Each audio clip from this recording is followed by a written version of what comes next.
You're watching the ANEC Sports Podcast on YouTube. The show starts right now.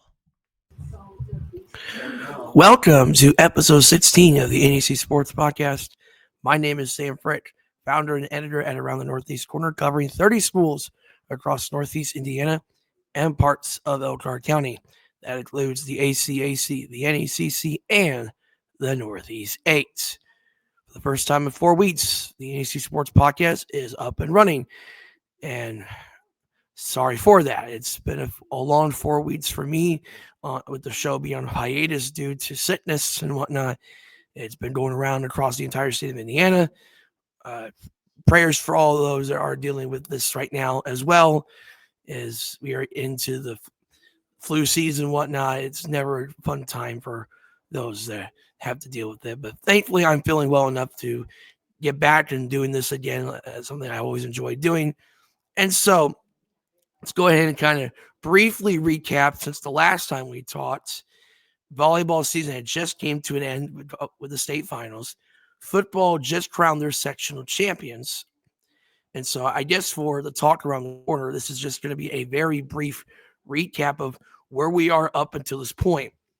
And as far as basketball is concerned, I like to reserve that for a separate video. I still got a lot of stuff to talk about in basketball, so I would like to keep that separate for separate videos regarding the 3 conferences we cover at ANEC Sports, plus some other schools as well. So we kicked off with football, and Class 1A South Adams, we talked about last time about South Adams making the 25-point comeback to beat Tri in the sectional semifinals and then defeat Madison Grant in the sectional championship game. Well, guess what? They played one more week since then, because they actually defeated North Miami 40-21 to reach semi-state for the first time since 2020. Unfortunately, they ran into a buzzsaw in Class 1A known as North Judson and the Fighting Wilcoxes of the Blue Jays, and they just after a close first quarter, I think it was scoreless after one. North Judson won 46-0, to which North Judson surprisingly lost at the hands of Providence, winning their first ever state championship. We'll skip to Adams Central for later because we want to save the best for last. Shifting over to Class 3A, we had the Garrett Railroaders winning their sectional championship for the first time since 2016. Garrett played Knott's in the regional, and that was a game we were going to talk about a week after the show aired last time, on November 10th. About a week later, we were going to talk about that matchup with Knott's, and then the rest was history with that. But anyway, the Garrett Knott's game was competitive, fun game, back and forth, high scoring contest. Really was a showcase of Miles Mifflin being an all-state running back, one of the top players in all of Indiana in the running back position. And I think people really got to see the greatness of Colter Hefty in that regional championship game. He threw for 222 yards. He ran for additional 100 yards or close to that, as Garrett came back from being down as many as 14 points, I believe, in that game. They came back to beat Knott's 41-40, and they made it to semi-state for the first time since 2016. And they set the school record for wins in the season. Then came semi-state just a couple weeks ago. And unfortunately, after being up 14-0 to start that contest with Bishop Luers, I think they were up 14-0 at the half. Bishop Luers, in Bishop Luers fashion, came back to defeat the Garrett Railroaders 28-14. And if you looked at Lewis' schedule, they played 3 undefeated teams going before playing the state finals. They played Mississinawa, to which they beat by 6, 34-28. They beat McConaughey 31-28 on the road, and they came back to beat Garrett 28-14. All 3 of these opponents were undefeated before they lost to Bishop Luers. As you probably know by now, Bishop Luers unfortunately lost at the hands of Heritage Hills 38-15. Then we get to East Noble. East Noble had dominated the sectional as the second-ranked team in Class 4A. They played Huntington North in the regional round after Huntington North stunned, I guess you can call it stunned, Lebanon 31-28 in overtime on the foot of Johan von Sondersleben, who ended up becoming an all-state kicker for the IFCA. Well, East Noble dominated Huntington North 52-17 to reach semi-state for the first time since 2019. And East Noble played out one of the best football games in East Noble history at Mishawaka in that rain. And East Noble defeated Mishawaka 18-13. Just a game filled of tremendous sportsmanship and hard work between the two teams. And Dylan Krell was recognized for his sportsmanship on the Sports Michiana broadcast. Chuck Freeby and Angelo DiCarlo were kind enough to recognize that sportsmanship and greatly appreciated their coverage of that game, as Sports Michiana has been doing all these years since they were called TV 46. And Chuck Freeby is one of the greatest broadcasters here in Indiana for a reason. Unfortunately for East Noble, after a quick start, they scored first in the state finals against New Palestine. Unfortunately, the Dragons show their might of why they're the number one team in 4A and why they're going to be moving back up to 5A next year. And they end up beating East Noble 56-26. The dominant run game of New Pal really showcased its muscle. And the Dragons are one of the top teams in all of Indiana in football over the last decade. They've won their, I believe that is their fourth state championship in the Coach Ralph era. That shows you just how great of a program that New Palestine program is. And East Noble should not be disappointed whatsoever. Dylan Krell ended up getting the Mental Attitude Award for Class 4A because of Dylan Krell's exceptional leadership and his ability to be an impact on the community. Dylan Krell obviously got the platform that he rightfully deserved for the East Noble Knights, and he would end up becoming one of the top 50 players in the ISCA for 2024, regardless of classification. And then Warsaw, we don't talk about Warsaw ANEC Sports because they're not part of our coverage, but Warsaw did play in their first ever state finals in Class 5A. They also fell at this time at the hands of Decatur Central. I believe they lost by 11 points. I think it was 35-24. Decatur Central won their first ever state championship in football. Warsaw, one of the greatest seasons, if not the greatest season in the history of Warsaw football, came to an end in the state finals. And then lastly, we want to talk about Adams Central because the Flying Jets were the only team in our area, which includes Fort Wayne, and that includes schools outside of the ANEC Sports Coverage. Adams Central won a state championship to which they defeated not Indianapolis Lutheran, because Lutheran actually lost to the Miners of Lytton Stockton, a well-deserved opponent for Adams Central in the state finals, because Lytton played a difficult schedule to get to the state finals at Lucas Oil Stadium, but Adams Central played determined football. Their defense was spectacular. They executed almost perfectly in that game, and they defeated Lytton Stockton 46-6, to which Jamison Roach ran for about over 135 yards and 3 touchdowns. Honestly, should have got 4, but whatever. That's here and there. The point is, Adams Central dominated to win their second ever state championship in football. Hopefully, as soon as next week, I will have that interview scheduled in place, get the interview going with Michael Mosier. We do have a scheduled date for an interview for our next episode of the ANEC Sports Podcast with Michael Mosier to reflect on the Jets season. That's for our next episode of the ANEC Sports Podcast. Hopefully, I'll have others as we move into the football off season and need some content here and there for football, getting some reflections on the season, seeing where things are moving forward for the program, especially for East Noble, who had a special season, the 4th ever state finals appearance for East Noble football, still worthy of being discussed and praised. Garrett football, tremendous season, the 50th anniversary of their 74 state championship, and coming up just one game short of returning to the state finals, but still a great season nonetheless for the Garrett Railroaders.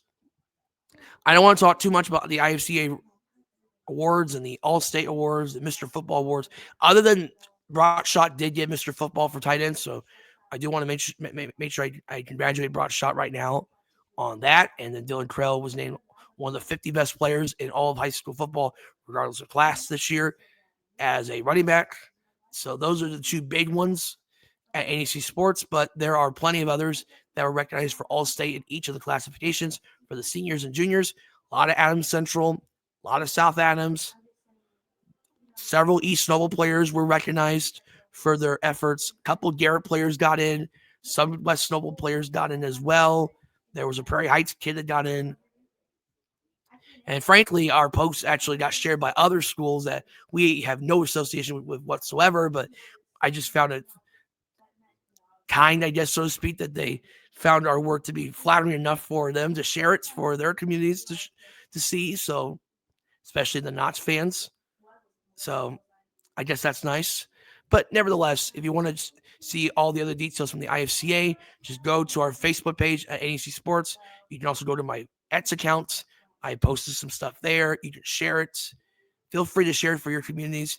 There are some schools that don't post as much as they should about these recognitions, and I feel like it's important that I made sure other schools did get their roses when it came to their recognition. So hopefully this gives that exposure out there for the kids that maybe didn't quite see the announcement from the IFCA, which is the Indiana Football Coaches Association, for those that don't know. Obviously, there's a North-South All-Star game, but that won't be until later. So, because that's going to be played in the summer, around July. So you will not hear anything about that game until later. But I would expect a couple names from ANEC Sports Coverage to get into this roster, I would think. But you never know with the IHSAA and the IFCA. So we'll wait and see on that. As far as the rest of the coverage goes, there's been some signings across the area and whatnot. I don't want to talk too much about that because I think that would be spent in a different post in another day. But we are starting to see more signings coming on across the entire area, into which we congratulate all the high school athletes, even for those playing the lesser known sport, the less recognizable sports, the sports that don't get the same coverage. We do want to congratulate them as well for their opportunity to play at the next level, because no matter what sport you play, it's a tremendous opportunity to play that sport at the collegiate level. So we want to congratulate them for that. Also, we want to say congratulations to girls wrestling, the first ever official season of girls wrestling as an IHSA sport. Started about a few weeks ago, and so far we've had some impressive initial achievements so far for girls wrestling, including from Garrett High School, with Nevaeh Wilson being the number 1 ranked wrestler in the state for her weight class. You had Traylor also gained some recognition as well. She won another state ranked girl from Garrett, Indiana. I'm pretty sure she played at a different school at one point. I think it might have been Eastside, but nevertheless, Wilson and Traylor representing Garrett High School in a tremendous way. East Noble and West Noble have had their invitationals earlier this year, including with East Noble's big invitational over the weekend, to which it improved and it grew in popularity. And so girls wrestling starting to get some recognition now, and hopefully now with the announcement of them now being an IHSA sanctioned sport, this is now a greater opportunity for girls sports to showcase its growth. And now girls wrestling becomes its own identity, its own sport. Even though it's wrestling, still it's its own identity in a way. And then obviously with boys wrestling, we're starting to get things moving along with boys wrestling, including from Adams County, which here at NEC Sports, there is no county that really takes wrestling as seriously as Adams County does. Belmont, South Adams, Adams Central are all state-ranked teams in their classifications in wrestling. Belmont in 2A. Adams Central, I think, is also in 2A. I'm not sure, but I know South Adams is in 1A for sure. I think Adams Central is in 1A. I'm not too sure. Whatever. Anyway, the point is they're all 3 really good wrestling teams, and obviously they got the state rankings have been out for each of the classifications of wrestling. South Adams played Delta earlier this past week, lost to them, but then Belmont played Delta on Saturday, which is yesterday at the time of this recording, and played a very competitive match with Delta. I think they lost 44-36 as a team at the hands of Delta on Paul Gunsett night. I believe it's the 1 or 2 year anniversary since the passing of Paul Gunsett, a legendary wrestler in Belmont history and a legendary coach that sadly passed away not too long ago for the Belmont Braves. And it's just a classy rendition of his honor and his legacy by the Belmont community schools to recognize his achievements. And obviously his name will now forever be remembered, not only in Belmont history, but also in the history of the sport as a whole. So excited about that. NEC Super Duels occurred yesterday, to which Garrett performed very well in the NEC Super Duels.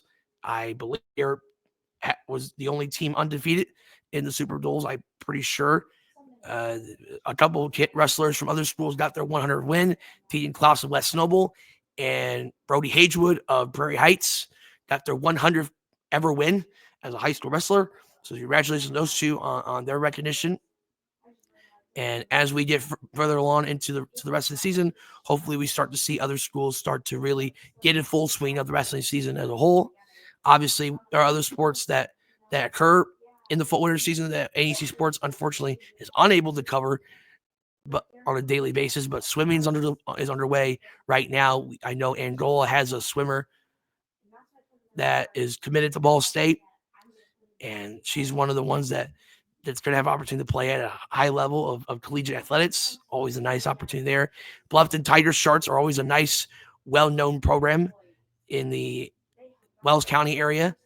Norwell usually has decent swimming. East Noble has a good swimming team usually. And so while we don't cover swimming on a daily basis, it's always nice to see the success of other sports as well at ANEC Sports as well.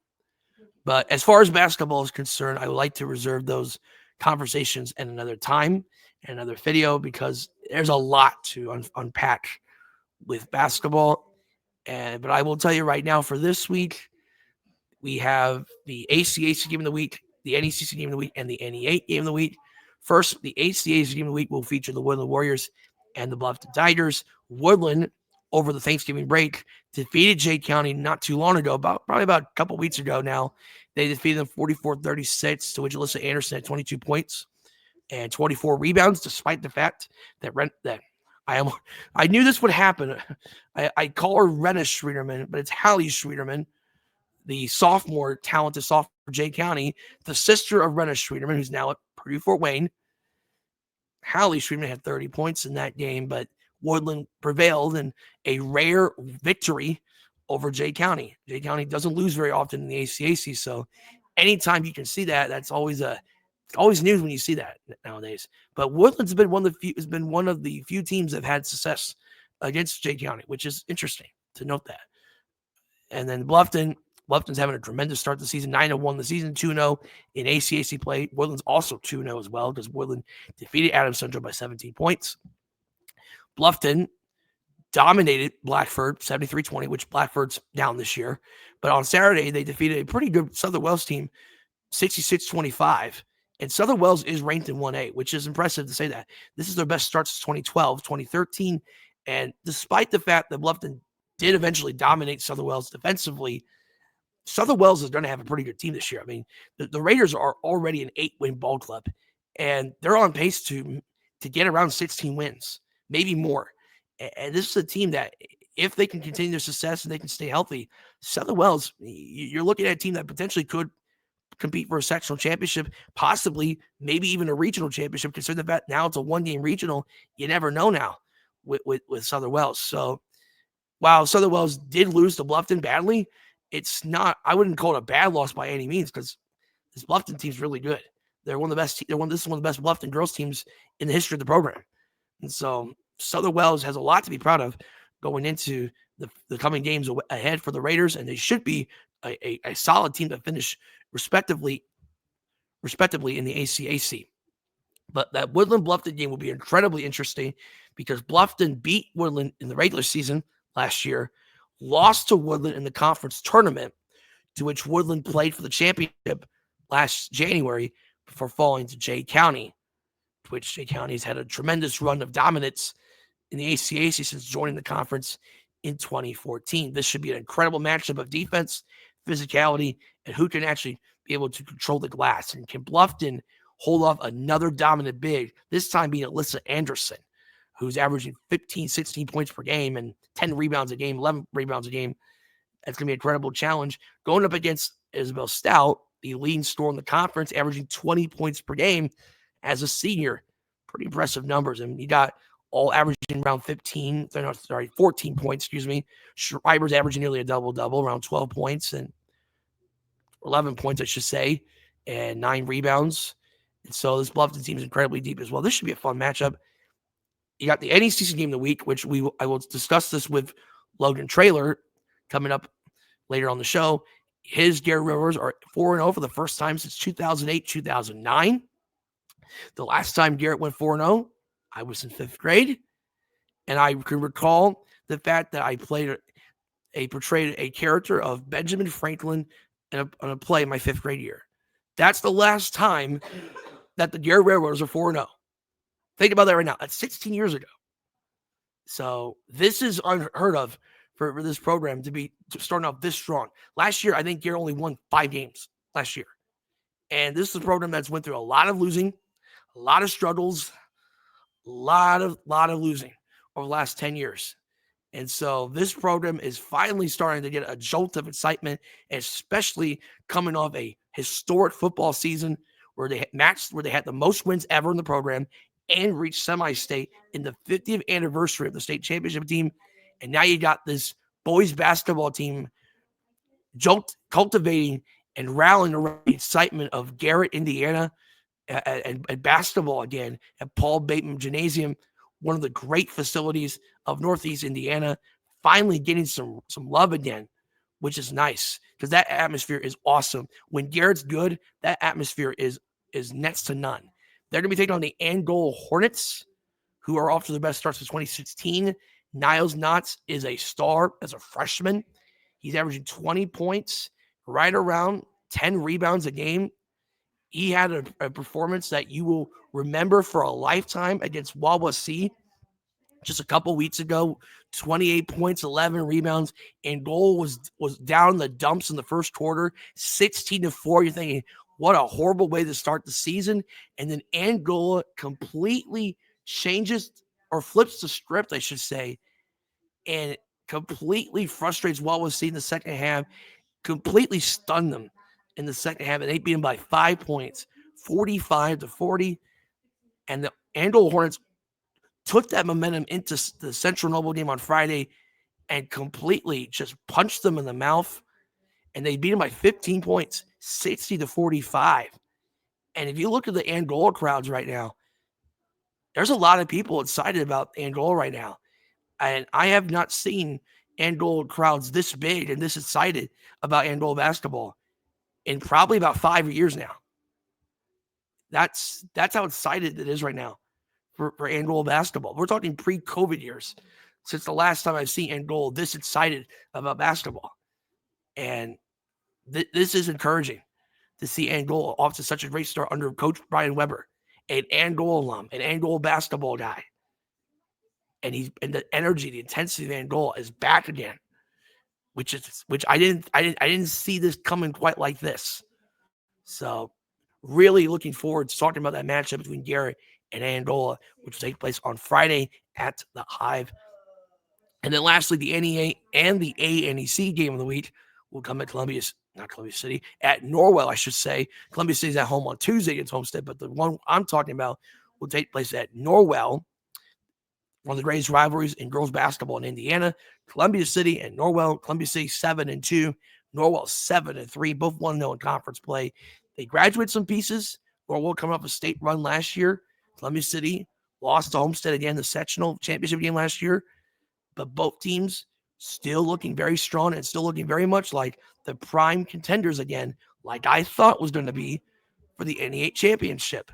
Addison Baxter of Columbia City leads the conference in scoring 24 points per game, around 4 assists, 3 or 4 steals a game against Vanessa Rossrum of Norwell, who's averaging 22 points per game, set the program's single game scoring record with 43 against Concordia just a couple weeks ago. And then you got some other supporting cast players that are performing very well this year, starting with Columbia City with Tora Holler, which is a player that I said was going to have a good basketball career at Columbia City once she got her chance. And she's been awesome so far this year. I mean, she's shooting the ball well. She's playing hard. She's playing good basketball. And you got Olivia Kidd, a senior, Claudia Stratt, a young kid, coming in and really producing right away for Columbia City. Nisa Tonkel being Nisa Tonkel on both ends of the floor. Lainey Zeliat providing a spark on a three-point shooter, playing some good defense as well. And they're playing faster pace basketball against a Norwell team that's known for playing tough, physical, getting to the basket, playing that 1-3-1. You got Macy Solfring having a great season so far. We've seen her in volleyball over the years, but basketball, she's starting to shine as well, which is promising to say the least. And then you have Annie Norris having a nice year so far this year. Ashley Wallman having a nice start. Jada Dale starting to get some more minutes and play good basketball as well. Even a kid like Riley Graff, who hasn't played a whole lot, playing really good defense, playing a great role as a senior this year at Norwell. I think this is going to be a exciting matchup, and I know with my conversation with Coach Thornton, there's a lot of excitement once again for that Columbia City Norwell matchup. Two respected programs getting after for possibly for the NE8 championship. And so that is the talk around the corner. And now we will get to our interviews, basketball heavy content coming your way, beginning with the Lakeland head boys basketball coach, TJ Schneider. I will also speak with Garrett head boys basketball coach, Logan Traylor, and the Norwell head girls basketball coach for, forever now, but the winningest coach in program history at Norwell, Eric Thornton of Norwell.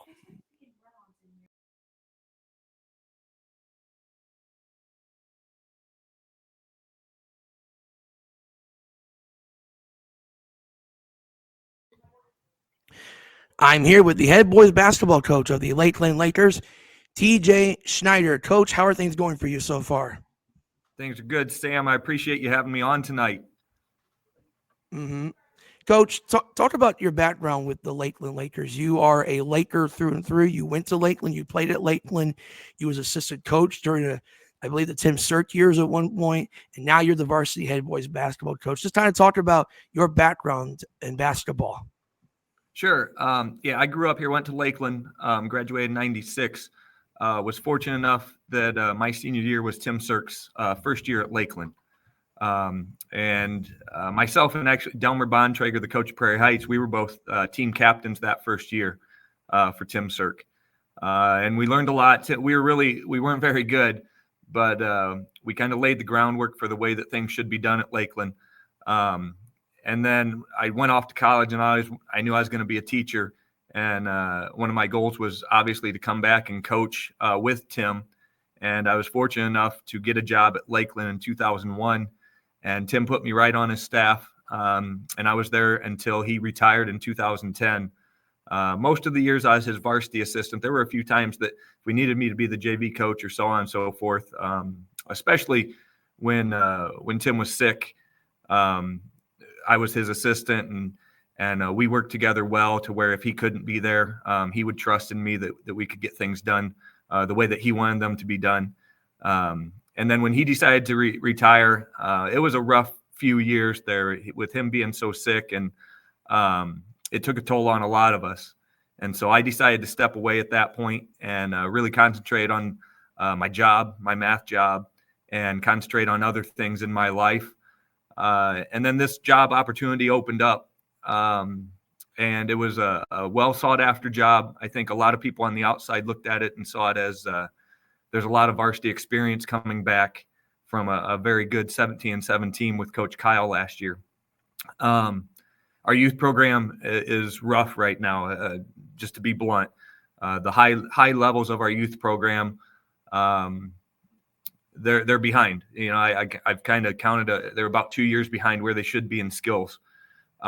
So we're working on building, kind of bridging that gap between what we have at the high school level and what we're going to have at the youth level. We put a lot of time this summer into the youth program, and I think that was one of the reasons, at least I believe, that I was chosen for the job. They felt like I could win now with the team that we have at the high school level, but they also know that they had seen me while Tim was here work with him to build a program that kind of reloaded instead of rebuilt. So that's kind of the goal, is to hit the lower youth levels right now and get that thing humming and do what we can to bring along those upper youth levels to where they need to be.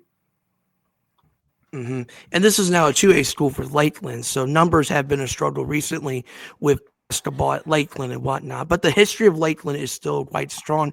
You enter this season with a conference championship last season, the first since 2010 when Tim Sirk was still the head coach. At that time, you had a talented player by the name of Nate Kyle, who graduated and now playing college basketball. His older brother played, and then Kyle as well. But you return a lot of really talented players on this varsity team, most of them still not being seniors, including Kyle Hartsoe being a name in particular, Levi Coates another name, Keegan Merrifield, a lot of multi-sport athletes, and you got Justin Carlson, the senior sharpshooter, and then you got Keenan Royal, who plays really well both ends of the floor. Talk about how the kids have bought into your vision of the program. Yeah, there's we're 8 deep on the varsity team, and I think any of those 8 guys can and will start for us at some point this year. And to be honest, and this isn't a knock on anybody else, but they could start on most conference teams, I believe. I think we're that deep with those 8, including Chuck Shacko, like I said, Levi Cook, Keegan Merrifield. I think you named most of them. They're all going to contribute. You talked about Nate Kyle. You can't make up for what he provided in one person. Last year, he probably had one of the top 5 offensive seasons in the history of Lakeland. So you aren't going to do that with one person. We're going to collectively have to do that. And the first 2 games so far we have, in the first game of the year, I looked up at one point. I think we had 3 guys who had 11 points and another guy who had 9. And so we were very balanced, not only scoring, but rebounding and passing the ball. We're very deep defensively as well. They can all defend. All these kids can really move their feet and defend. But as for the buying in, we started right away once I got the job. And we did change up some defensive philosophies. We're still working on that. Some schemes that we like with the group that we have right now, both defensively and offensively. And all these kids, 100% they bought in. You've got, like you said, Justin Carlson and Kyle Hartsoe, they're just basketball players. So they're gym rats. It's hard. I got to kick them out of the gym sometimes. And then Cole Reel was another name I'm not sure you mentioned. He's a sophomore who's going to have a big year for us. He does play a second sport, and he's bought in. He's all in on basketball right now. And then most of the other boys all play 2 or 3 sports. They saw some success on the football field. They've seen some success in baseball. And so they understand what it takes to maybe change some philosophy and some scheme, and then to build that up. So they have. I can't ask more for what they've given me. They've trusted me when they didn't maybe have to, but they have. They've trusted everything that we've thrown at them, and we're still building. It's still really early in all these schemes that we're implementing and some of the philosophy that we've changed defensively, offensively, but we're seeing growth in all those areas. Mm-hmm. I want to talk about that the start so far. So the East Noble game got pushed back because of their deep run in football in the state finals. You scheduled Fort Wayne homeschool, the Hawks of Fort Wayne homeschool, which was a very interesting move as a way to get your season started. You actually outscored them at one point, 22-4 in the third quarter, and then they had a massive comeback in the fourth quarter. You end up winning by 3 points. 52-49. You talked about that really balanced scoring that your team had at Lakeland. Talk about how important it was to get a win like this, especially in a game that kind of was up and down, back and forth, and it was kind of a grinded out game, so to speak. Well, I'll sing their praises to anybody who will listen. They've got the Fort Wayne Hawks have they're one of the best homeschool programs in the region. I don't mean the region like in Indiana. I mean in like the region, Indiana, Michigan, Illinois, Ohio. They won 35 games last year, traveling around the region, beating good teams, winning some championships. So they're legit. They've got at least 2 legit college basketball players in Reynolds and Maley. And Reynolds, we were playing good defense on him in the fourth quarter, and he was just rising up and hitting threes. And Isaiah Cook, who's now playing at Garrett, he was a part of or not Isaiah Cook, Isaiah King, who's now at Garrett, one of their best players at Garrett now. He was actually a part of the Fort Wayne Hawks homeschool program last year. So they were very solid last year. I knew that we were short a game going into the season. And it just so happened with East Noble pushing the game back that we had an opportunity to fill the game. We were looking at other schools, and I reached out to them, talking to their coach. He was very appreciative. He said he's been trying to get school teams to schedule him for several years, and I can see why. You know, they're dang good, and the stigma is kind of, well, you're playing a homeschool team. Well, no, they're a really good homeschool team. They'd be good. They'd be top of our conference. They'd be in the top of the NECC if they were in our conference. So I hope that relationship lasts. I'm going to try to push our AD a little bit to keep them with us years going forward. So that's kind of how that came about. That game there were some ebbs and flows. They were super athletic. They're big. I think our biggest kid is 6'3", and their shortest kid in their starting five was 6'2". And they were long and athletic. And if you let them set up their trap, they were trouble. And so it was kind of an ebb and flow game where if they were scoring, they were able to set up their press, and it made it tough on us. If we could defend them to where they weren't scoring, we could get into our transition. We could get into our offense a little bit easier. But it was a good game. Like I said, I'll sing their praises to anybody who will listen. Yeah, and for those that are curious about the Fort Wayne Hawks, do check them out because I've heard a lot of good things about them as well. So the homeschool basketball has really grown over the last several years or so. Coach, you had a win against Fremont on Friday, I believe it was 62-39 against the Fremont Eagles. Nice confidence builder to open the conference. Again, that balance scoring with Keena Royal and Justin Carlson, to name a few. Talk about Keena Royal as a point guard because his rise as an athlete has really grown. And in terms of history of Lakeland, guys like Keena Royal, you know, it's once in a generation type of athlete that you're seeing right now. Yeah, when I do compare him to one, and this one might outage you, Sam. You're too young, but a guy by the name of Kyle Witham back in 2007, 2008. Kean's a lot like Kyle, where he's almost unscoutable. You play off of him, he's going to hit a shot on you. If you get close, he can go left, he can go right. He sees the open man. He's a good leader. The kids trust him. So he is special. You know, I don't know if we've seen a point guard like him since we had Kyle Witham in the program. And to be honest, before Kyle, I'm not sure we had seen a point guard like Kyle. So Kean's special. He's a defensive demon. He'll guard the ball. He'll guard bigger guys than him, faster guys, good shooters. He's smart. He's a good student. I've had him in class. He's all around. You can see it on the football field. You can see it on the baseball diamond. He's just solid. And it's nice to have those kids where you almost don't have to worry about them. You know that they're going to make the right decision without a lot of instruction. So yeah, he's really special. And like I said, he's almost unscoutable. I've watched him now for 2-3 years, and he's really shored up any weaknesses. He works hard in the off season, and he's shored up any weaknesses that maybe potentially he had before. Where there's been people who say, well, if he could shoot, that sucker can shoot. He can shoot the ball, and he's put the time in. So now you can't play off of him. You have to get up and defend him. He works through screens. He's just a special type of athlete, and I'm proud to have him. Yeah. And looking ahead to this coming week, you got a busy week this week. So you're playing Fairfield on Tuesday. That's a team that's kind of been a nemesis over the past several years. And Brody Garber back at Fairfield after I think it was a year off from coaching. He was the girls basketball coach for many years and won about 200 games, won a state championship with his daughter on the team and whatnot. And then you have South Bend St. Joe a couple of days after that. That's a program with a lot of history of success in that Michiana area. And then on the 14th, you're at Bethany Christian, nice, talented 1A team. They got some really good players from that play multiple sports, particularly soccer. And then a week from Tuesday, you got the matchup with Westview, and I know that gets all Lakeland fans excited playing Westview for that big annual doubleheader. And then before you know, you got the try and shoot out whatnot. Coach, when you from where you're a teacher, right? So you obviously know how to assess things over the course of a long period of time. Coach, when you look at this team from what you've seen so far, where do you like about where this team's at so far, and how much do you want to see this team progress as you get closer to the new year?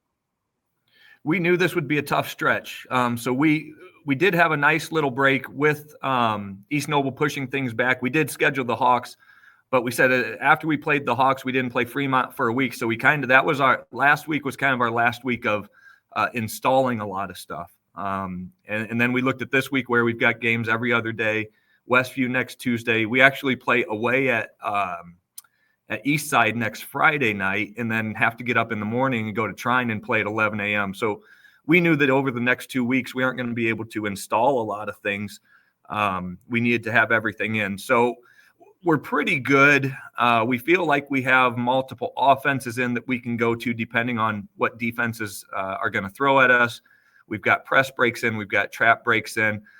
We have different sets. So I would think installation-wise, we've got everything in that we wanted to have in at this point. We've been fairly healthy, and that has helped.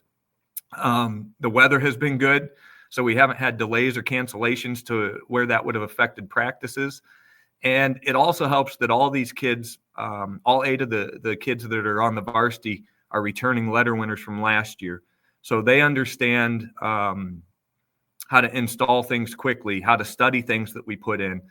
We took a lot of the things that we worked on this summer, and it was easier to just kind of flow that into the season since all 8 of these kids were bought in over the summer as well. So, I feel like we're where we need to be there. Now, defensively, we're not. We play really hard.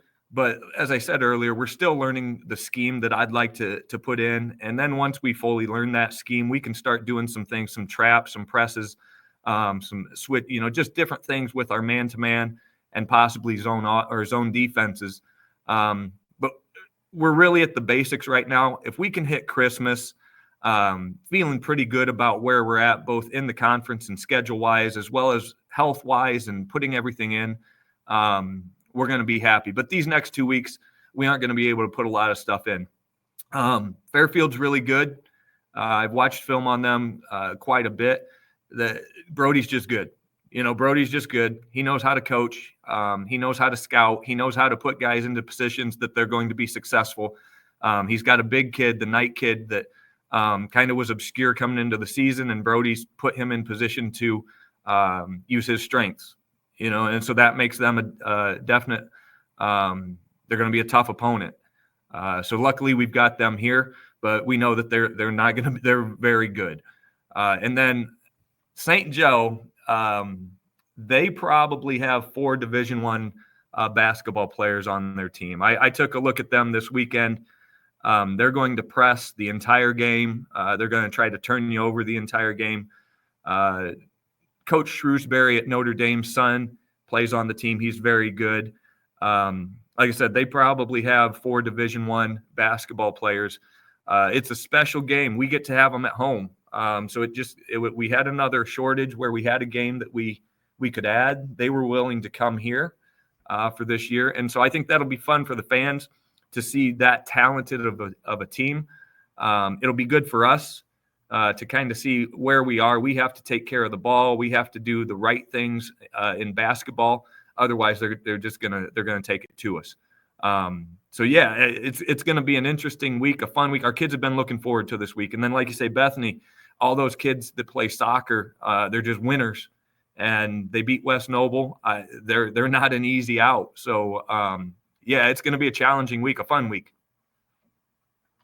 Yeah, and that St. Joe game, there's going to be a lot of tension because of all those athletes they have there. So you might see some scouts coming in you may not usually see at Lakeland. So it should be a fun game. No less. Final question from me, Coach.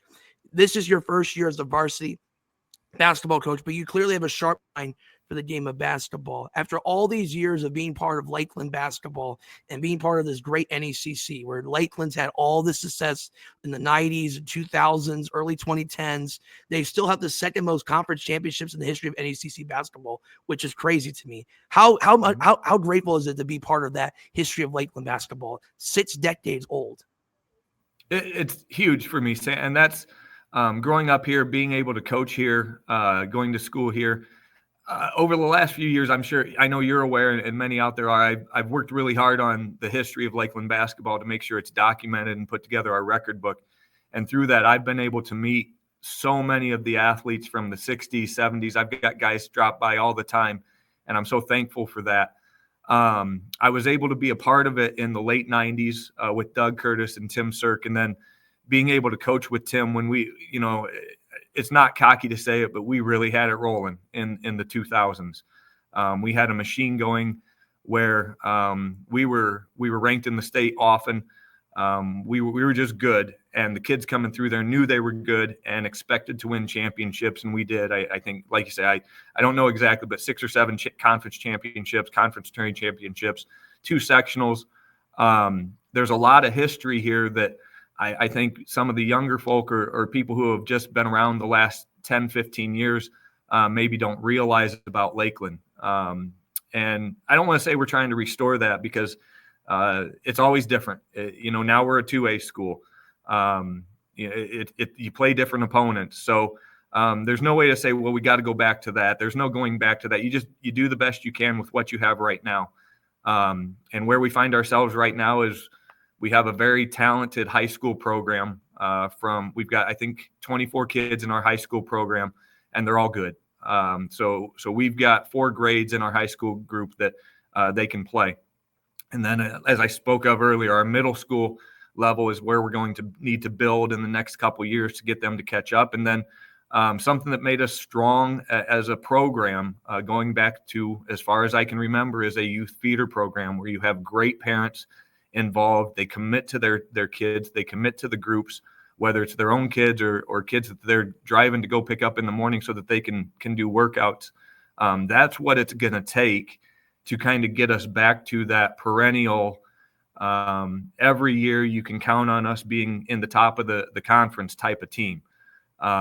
We don't want to hope anymore. We don't want to hope for one good class. I do need to shout out my assistant coach, Jeremy Merrifield. One of the reasons that our high school program is in such good shape is because of our current junior class.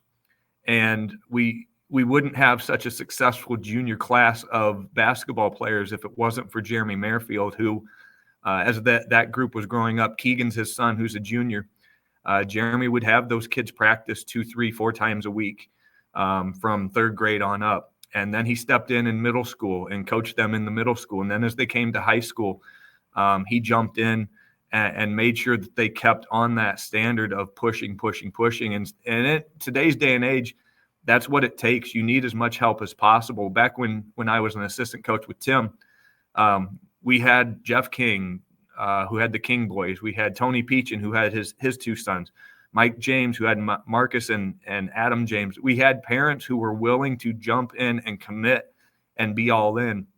And one of the reasons that we are so successful at the high school right now is thanks in part to Jeremy Merrifield and Jared Weimer and Juan Arroyo, who have put the time in to their kids and to their kids' classes. So we're trying to start that. I had a summer meeting with as many basketball minds in our area as possible who were interested in helping with Lakeland, and that's grown quite a bit. So we have 20 to 30 very good adult minds here that are working on restoring us to being where we reload instead of hoping that we have one good class come through. All right, that's very nice to hear, especially as we look forward to the rest of the season for Lakeland boys basketball. Coach, any final thoughts before we let you go? We just appreciate you, Sam. We appreciate your time. We appreciate the time that you put in. You're fair. I think what you put out is good product, and we sure do appreciate your coverage. Thank you, Coach, and good luck on the rest of the season at Lakeland. Thanks, Sam.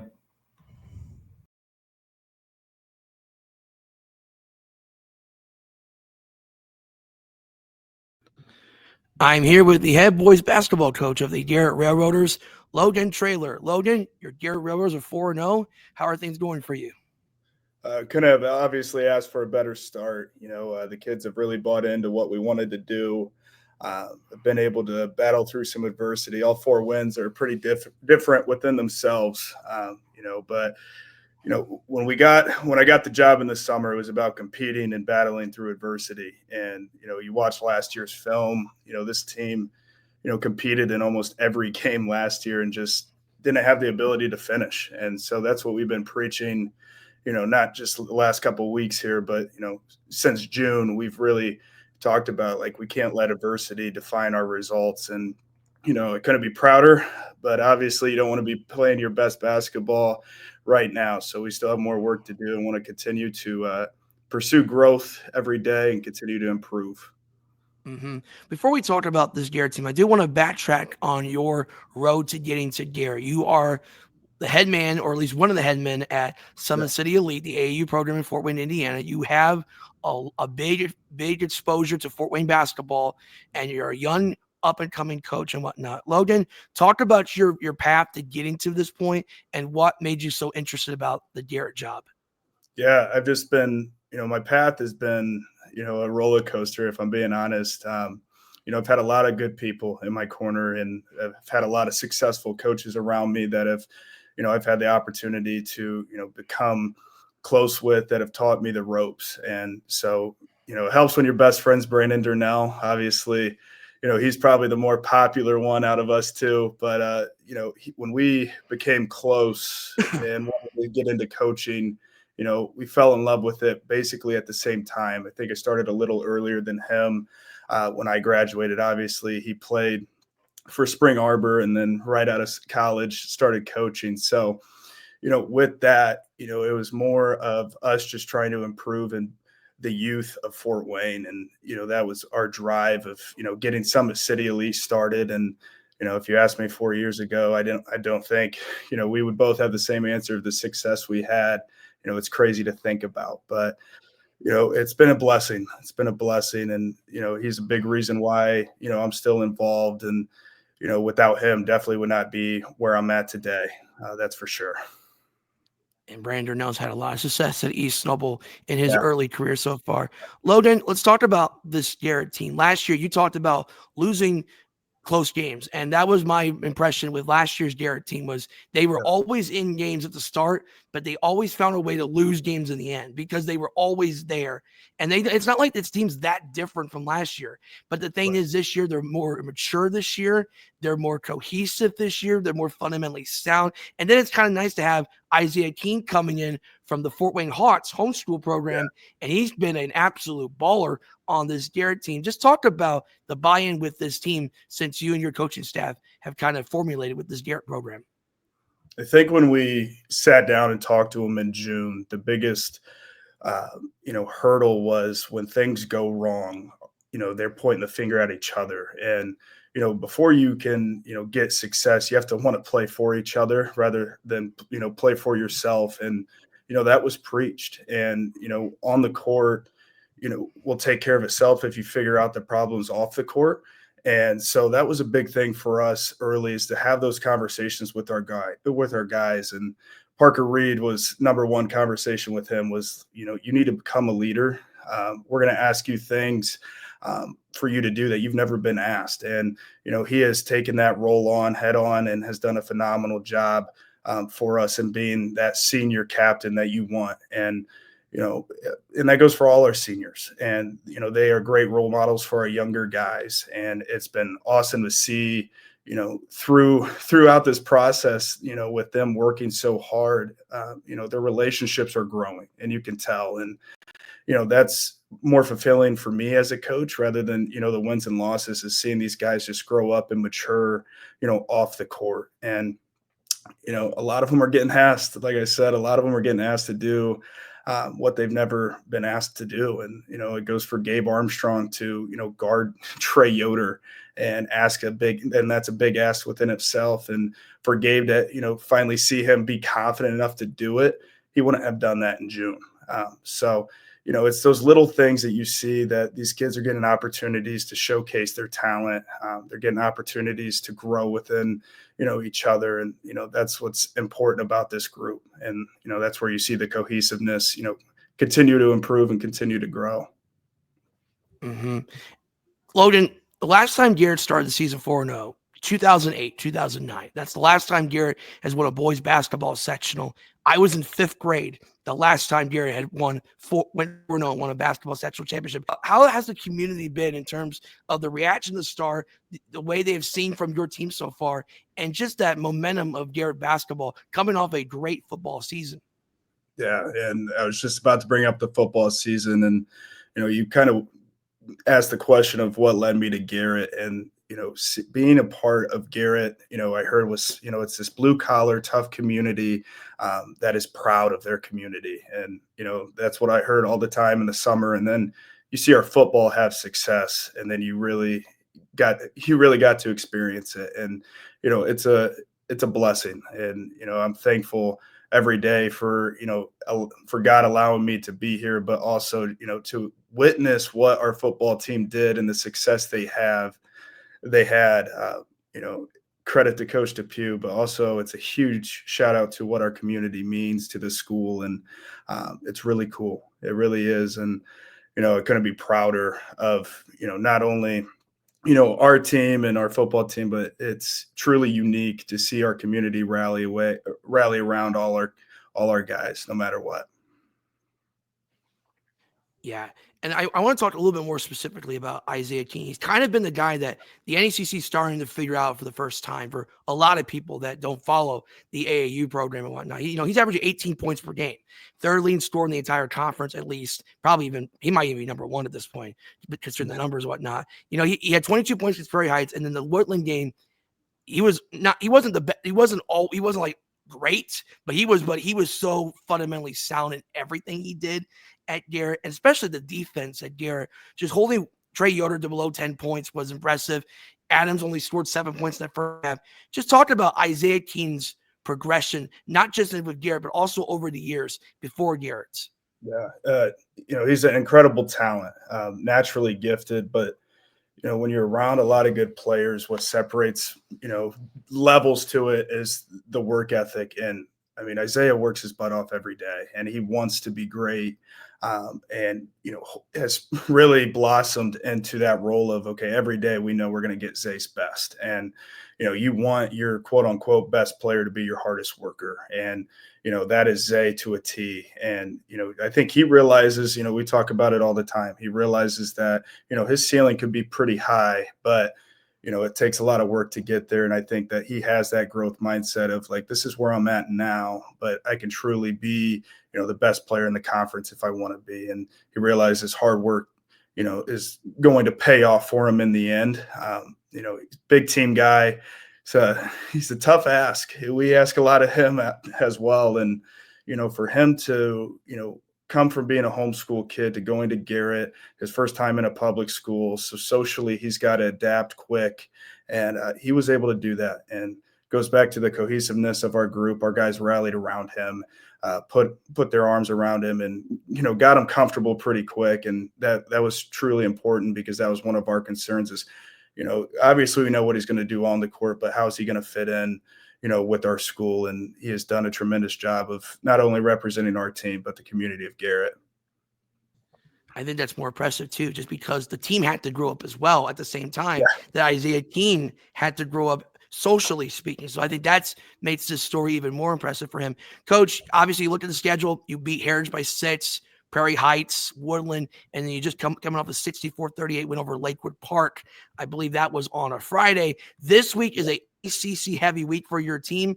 You got Fremont at home on Tuesday, and then Friday is the NECC game of the week at Angola. They're off to their best start since 2016. They got a freshman by the name of Niles Knotts, and the first team is Wawa C, 28 points, 11 rebounds, come from behind win for the Angola Hornets. They also have a first-year head coach as well. Coach, when you look at those two matches of Fremont, and Angola, Fremont, high-tempo offense, they're always fast-paced. You know you've seen some of these kids before at Fremont, so you know what to expect with them. And Angola, physical, tough-nosed team, kind of like your team in a way. What's your impression with these two matchups coming up? Was able to take today and watch both of those teams. Haven't been able to see because they played games on the same night we've played, but two very similar teams to us. I told our guys Saturdays, like, we're going to play, with the exception of Lakeland and Westview, like these two teams play extremely hard. And that's one thing you're going to know when Fremont comes Tuesday, they're going to play extremely hard. And Coach Stuckey does a heck of a job preparing those guys and getting those guys to buy in. And, that's, where we want our program to be at for both, what Coach Stuckey has built and what Coach Weber is building now. It's a good sign of coaching when your kids play hard for you. And that's one thing I've learned. And, we're going to find out how tough we are and find out who we are as a group, because both games we're going to have adversity. And that's what we've been talking through, the last 24 hours is, you're going to get a different look. And, these games mean something more, obviously being a conference game or first conference game at home, and then going to Angola, which I don't know if you saw, watched it on the news, and then looking at their crowd, it's like, holy cow.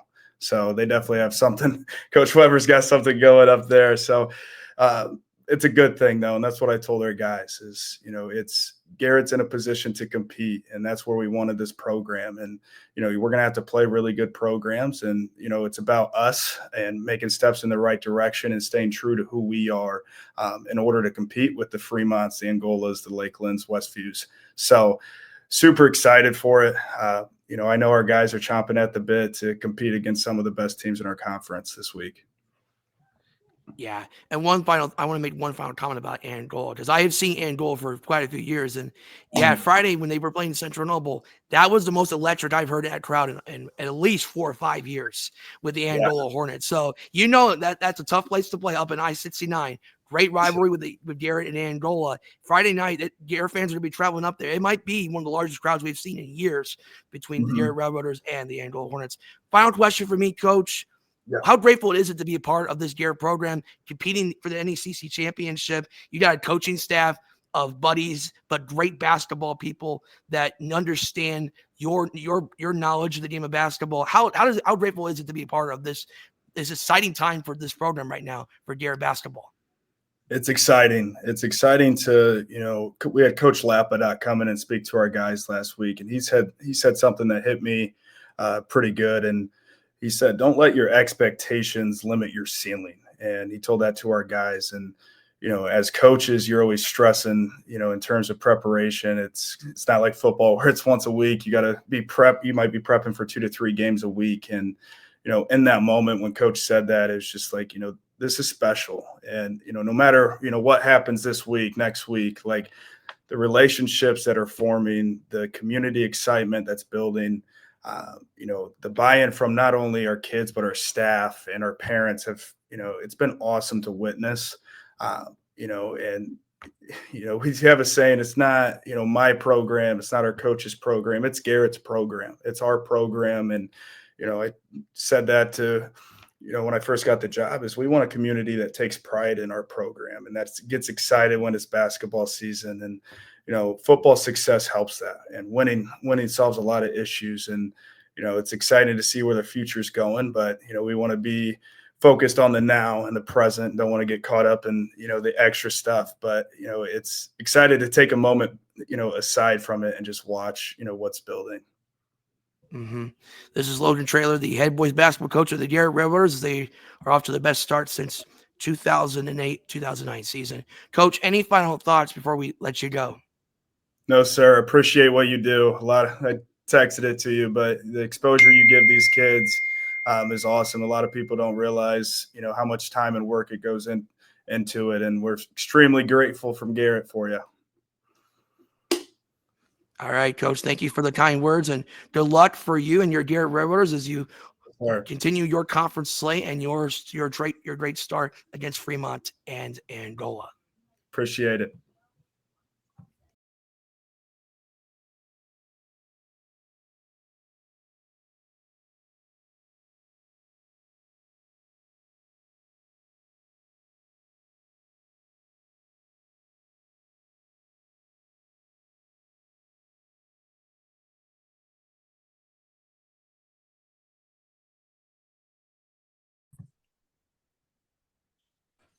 I'm here with the head girls basketball coach of the Norwell Knights, Eric Thornton. Eric, how are things going for you?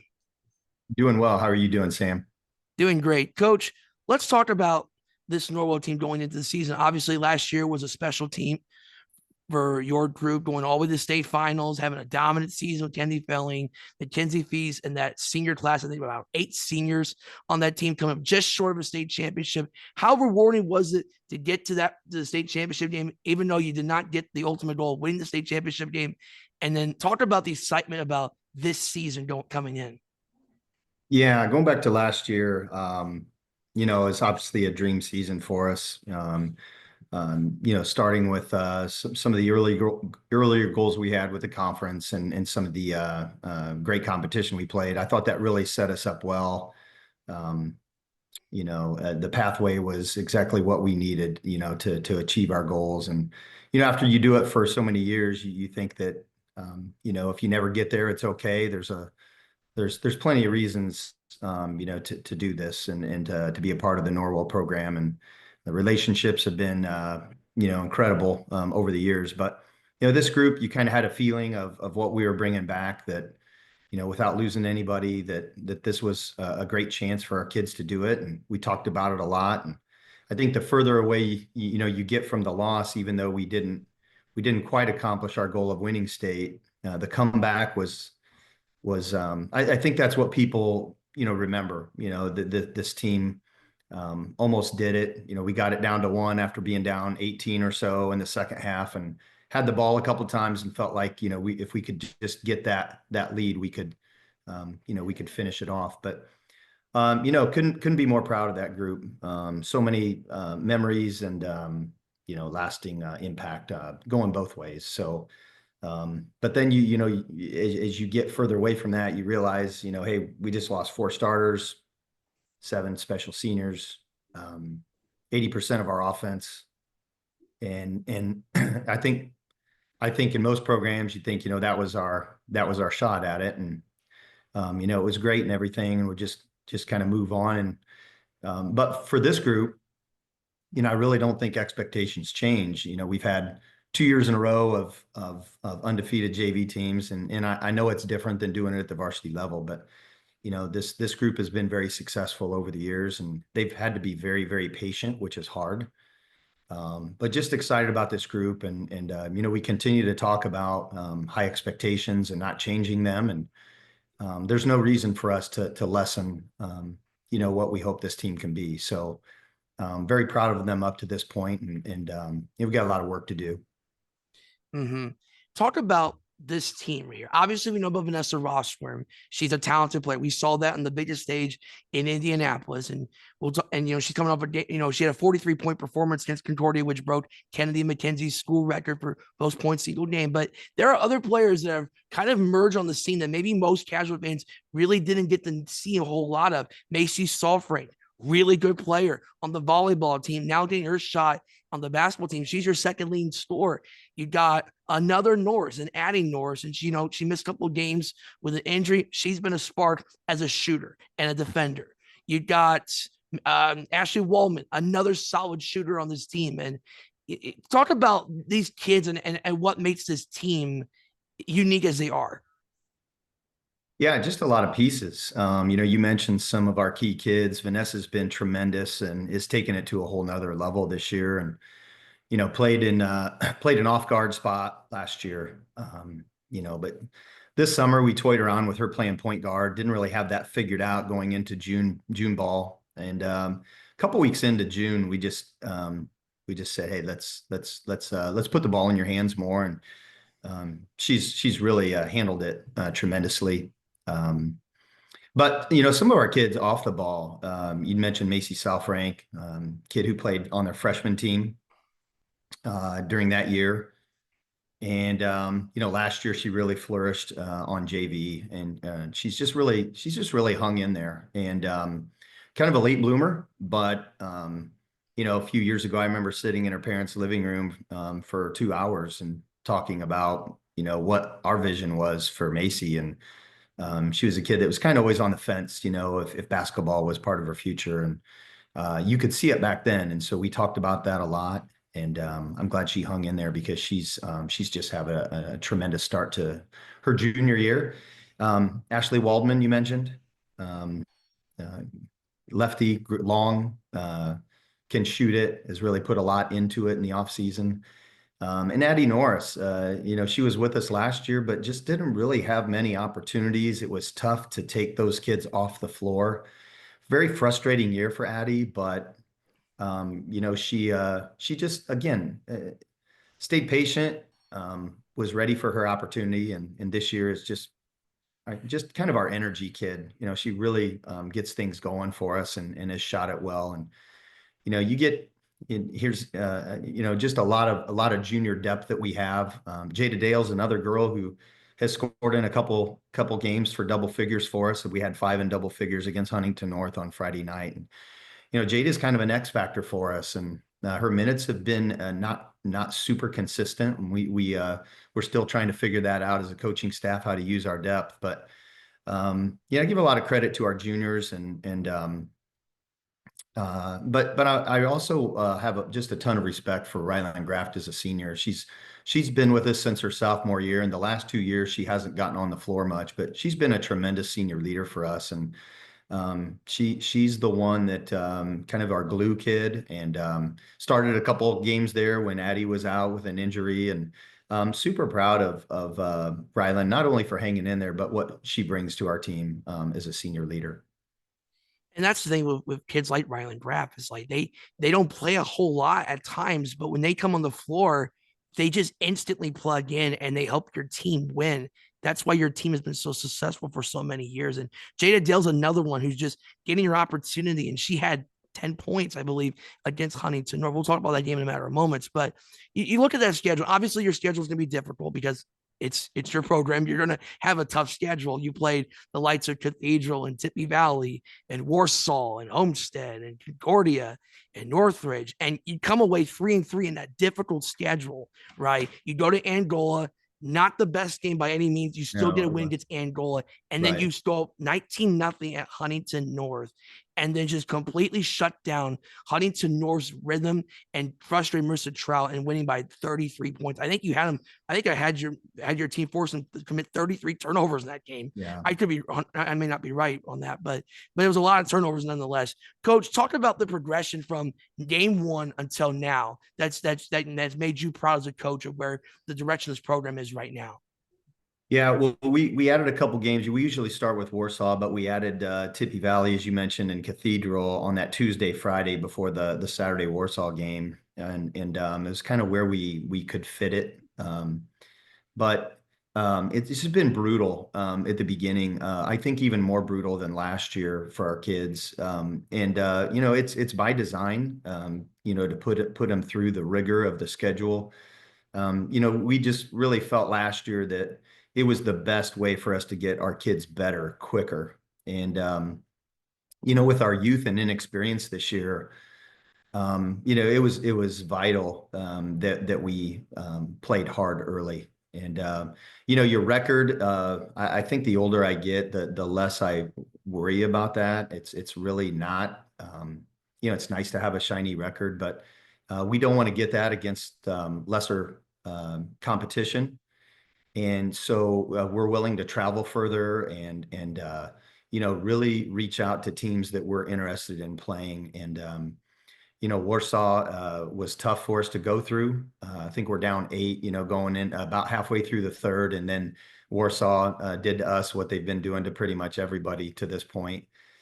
But we grew from it. And then as we got closer to that Northridge Homestead, we could feel the growth. And I think, the comeback against Northridge, we had the lead with just over a minute to go, and then coughed up the ball and then wasn't quite able to finish that game.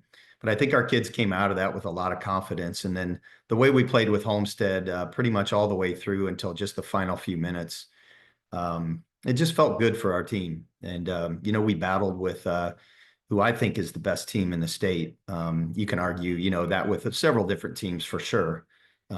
But Homestead is a tremendous team, and for us to go on their home floor and be right there with them gave our kids a lot of confidence. And this team's not afraid to play anybody, and to play on the big stage. That schedule has really helped us understand what it takes to play 4 really good quarters. I mean, and we're talking about state-ranked teams here. Northridge and Warsaw. I mean, they're in the same conference for crying out loud in the NLC. Homestead's, I mean, they got a Columbia City like team right now with all the juniors that they have on the team and the freshmen, the sophomores, and you're going right to the wire with those teams. And then Huntington North game.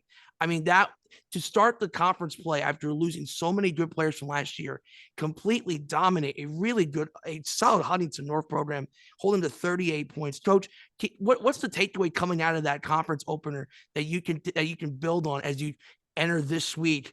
Really a football type of preparation for Columbia City. Yeah, and that was helpful last week for us too, because we hadn't really had that up to that point. We had a lot of games early, not much time in between. The Angola game you mentioned, we really played kind of a lack of energy, lack of purpose. We find ourselves tied going into the fourth and not sure if we're going to, get that one or not. So came off of that game just realizing that, hey, we have 4 days to get ready for Huntington North.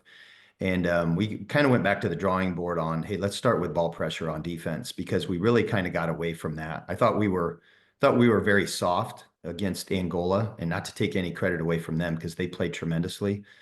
But that's really what we focused on, is our defensive intensity. And that helps us this week too. As you mentioned, we have 4 practices to get ready. We can go really, really hard for 3 days. I think that's important for us. And we're not going against our JV during the week because we've got 11 kids on varsity that are very, very equal. It's very competitive. We don't go starters against subs most of the time. We try to change up our lineups every day and give kids opportunities to play with other kids and in different positions and have different types of impact in practice. So it's been a war every day in practice. And I think that helps us get ready for the stretch that we're in. I always feel like we start just as maybe more difficult conference schedule than anybody else with those first 2. Traditionally Huntington North and Columbia City are excellent NE8 teams. A lot of respect for Matt and Amy and what they do and how their teams are prepared. And they're program coaches. They've been doing it for a long time, and their kids are so good and so fundamentally sound and skilled. So I'll be keeping an eye on that Columbia City Homestead game on Tuesday for sure. But for us, it's trying to prepare as best we can, and really proud of our kids, how they've prepared, with the given practices that we've had. And we'll have to have a really good week to get ready for Columbia City. Yeah, and you look at Columbia City as well. They are a team that, okay, they didn't lose quite as much as your team did, but they lost quite a bit off of last year's team that gave your team some fits. And, you look at a kid like Tora Holler, for instance. She's kind of been a Macy Softring type of player for Columbia City. You got Lily Ziliak and Asa Tonto, Claudia Stratt, kids that kind of just really gain a chance to play on a big role. And then Addie Baxter. I mean, Coach, you've seen her for almost 4 years now. Addie Baxter is one of the best players in the entire state of Indiana, and she's having a monster year, averaging 24 points per game. Columbia City, you know what to expect them. They play hard-nosed defense. They're going to get after each and every possession. It's going to be a battle on Friday night at Norwell, which is going to be the ANEC game of the week. When you look at Columbia City, and obviously last year, you could not have asked for a bigger game to promote girls basketball than last year's game at Columbia City against your team. Talk about what this Columbia City team is going to bring on Friday night. I would have to expect it's no different from last year, I would think. Yeah, they really, I think they tried to increase the pace. I think they tried to dictate that on the defensive end. That matters to them for sure. When you watch a team play, you can tell what they're trying to do and what they try to emphasize. And certainly you see that with Columbia City's defensive pressure, whether it be in their man or their in the half court, or their man, or even their 1-2-2, kind of 3/4 court zone pressure. They pressure the ball very, very well. And I think they like to play at that pace. I think it allows them to play in their transition very well. They shoot it very well. They pass it really well. I think Amy's teams have always passed the ball very well. And sometimes you don't see that in girls basketball, but with them, you always do. So yeah, it's a really good team. And talking about, Baxter, just watching her, how she rebounds and the number of steals that she has, and how she, sees things that most kids don't see. She makes a tricky pass look routine. And so she just helps make those other kids better while also understanding that she needs to be the kid, and she needs to be a scorer. But she's comfortable in doing everything, and she plays with a level of physicality that she's not afraid of, and she's just a tremendous player. And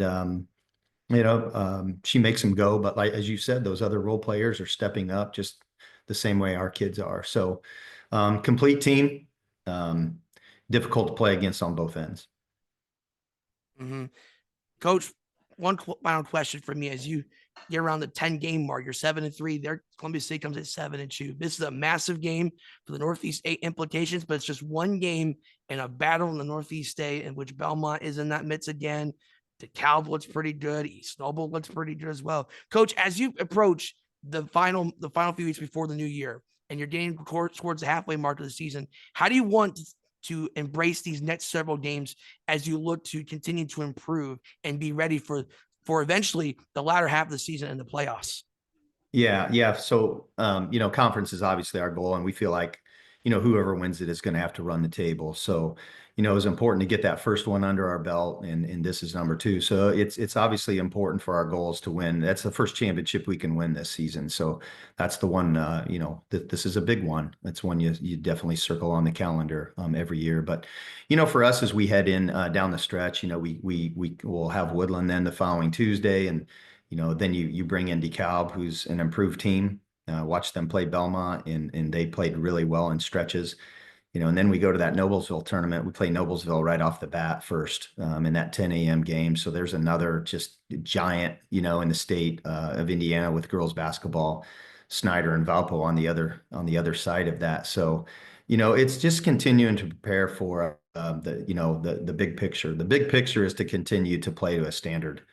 If we, no matter what our record is, coming into the state tournament, our focus is playing up to the standard that we want to play. And if we continue to do that, we're going to continue to get better. And so that's really our focus. Our conference championship is right there.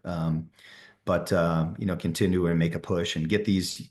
I told our kids a couple times last week, I said, you're not young anymore. You're not inexperienced anymore. You have all of those things, and we just need to continue to grow as a team. And we got to get to that playing well for 4 quarters. So that's the standard. That's what it's going to take to get where we want to get to. And there's no reasons why our kids can't achieve, what we set out to do. So very proud of them. And, we'll keep working at it. Like I said here at the beginning.